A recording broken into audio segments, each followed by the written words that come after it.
পবিত্র মক্কা ও মদিনার পর আল আকসা মসজিদকে ইসলামের তৃতীয় গুরুত্বপূর্ণ ও পবিত্র স্থান হিসেবে বিবেচনা করা হয়। হযরত মুহাম্মদ সাল্লাল্লাহু আলাইহি ওয়াসাল্লাম মিরাজের রাতে আল আকসা মসজিদে এসেছিলেন এবং এখান থেকে তিনি আকাশের দিকে যাত্রা করেন। অন্যদিকে ইহুদি ও খ্রিস্টানরাও এই মসজিদটিকে তাদের পবিত্র ভূমি হিসেবে দাবি করে আসছে। আল আকসা চত্বরে রয়েছে বেশ কয়েকটি স্থাপনা, যার কোনোটি মুসলমানের জন্য, কোনোটি ইহুদিদের জন্য, আবার কোনোটি খ্রিস্টানদের জন্য গুরুত্বপূর্ণ। আর সবগুলো স্থাপনার সঙ্গে জুড়ে আছে তিনটি ধর্মের ইতিহাস।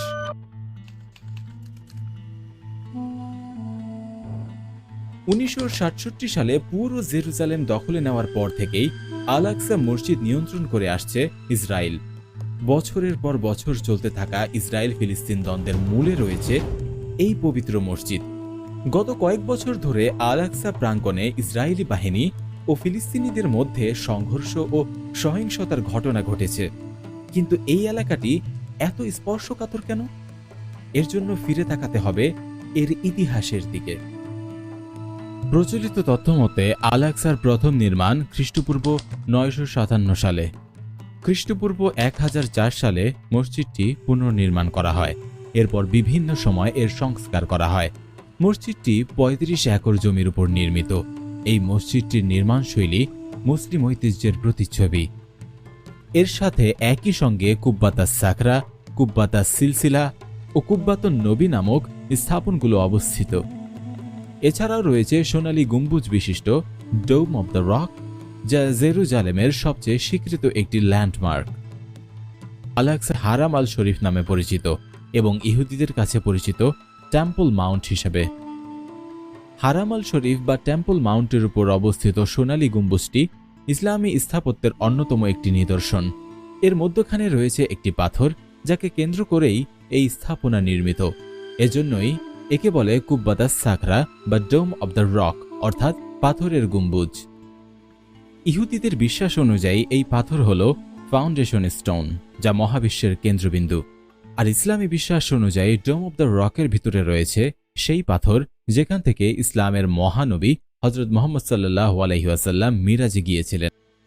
মুহাদ্দিসগণ এই বিষয়ে একমত যে সম্পূর্ণ উপাসনার স্থানটি ইসলামের নবী সুলাইমান আলাইহি ওয়াসাল্লাম তৈরি করেছিলেন, যা পরবর্তীতে ধ্বংস হয়ে গিয়েছিল। মুসলমানরা বিশ্বাস করে নির্মাণের পর থেকে এটি ঈসা আলাইহি ওয়াসাল্লাম অর্থাৎ খ্রিস্ট ধর্মের যিশু সে সহ অনেক নবী দ্বারা এক আল্লাহকে উপাসনার স্থান হিসাবে ব্যবহৃত হয়ে এসেছে। এই স্থান মুসলমানদের জন্য কিবলা অর্থাৎ প্রার্থনার দিক ছিল। হিজরতের পর কুরআনের আয়াত অবতীর্ণ হওয়ার কারণে কাবা শরীফ নতুন কিবলা হয়। ইউনেস্কো এটিকে মুসলমানদের পবিত্র স্থান হিসেবে ঘোষণা দেয়। অন্যদিকে ইহুদি ও খ্রিস্টানরাও আল আকসা মসজিদকে তাদের পবিত্র ভূমি হিসাবে দাবি করে আসছে। এটি ইহুদিদের কাছে পবিত্র ভূমি খ্যাত টেম্পল মাউন্টকে ঘিরে থাকা ওয়েস্টার্ন ওয়াল হল পৃথিবীর ভিত্তিস্তর হিসেবে স্বীকৃত। ইহুদিদের দাবি পবিত্র এই ভূমির নিচে রয়েছে তাদের দুটি প্রাচীন মন্দির। আবার খ্রিস্ট ধর্মাবলম্বীদের কাছেও পবিত্রতার দিক থেকে সমান গুরুত্বপূর্ণ এই জায়গা। তাদের বিশ্বাস এখানেই ক্রুশবিদ্ধ করা হয়েছিল যিশুকে। তাই ধর্মীয় দৃষ্টিকোণ থেকে বিশ্বের বিশেষ গুরুত্বপূর্ণ ও স্পর্শকাতর শহর জেরুজালেম। আরব ইসরায়েল যুদ্ধের পর আল আকসা পুরোপুরি বন্ধ করে দিয়েছিল ইসরায়েল। এমনকি 1969 সালে পবিত্র মসজিদটিতে দখলদাররা অগ্নিসংযোগ করেছিল বলেও জানা যায়। এরপর নানা বিধিনিষেধ আর শর্ত পূরণের মাধ্যমে সেখানে ইবাদতের সুযোগ পেতেন সাধারণ মুসলিমরা। এরপরেও কয়েকবার বিভিন্ন অজুহাতে দখলদার ইসরায়েলি বাহিনী আল আকসা মসজিদ ফিলিস্তিনিদের জন্য বন্ধ করে দেয়।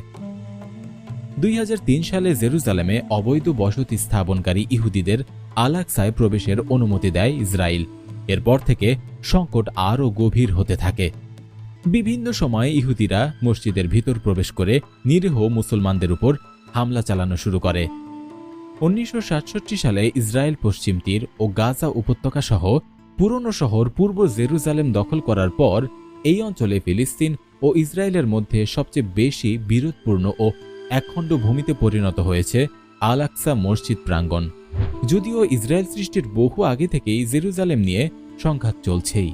এর শেষ কোথায় তার উত্তর কারোই হয়তো জানা নেই। এমন সব গুরুত্বপূর্ণ ফ্যাক্ট জানতে সাবস্ক্রাইব করুন এবং বেল আইকনটিতে প্রেস করে এসবিএ ফ্যাক্ট স্টেশনের সাথেই থাকুন। ভিডিওটি ভালো লাগলে লাইক, কমেন্ট এবং শেয়ার করুন। ধন্যবাদ।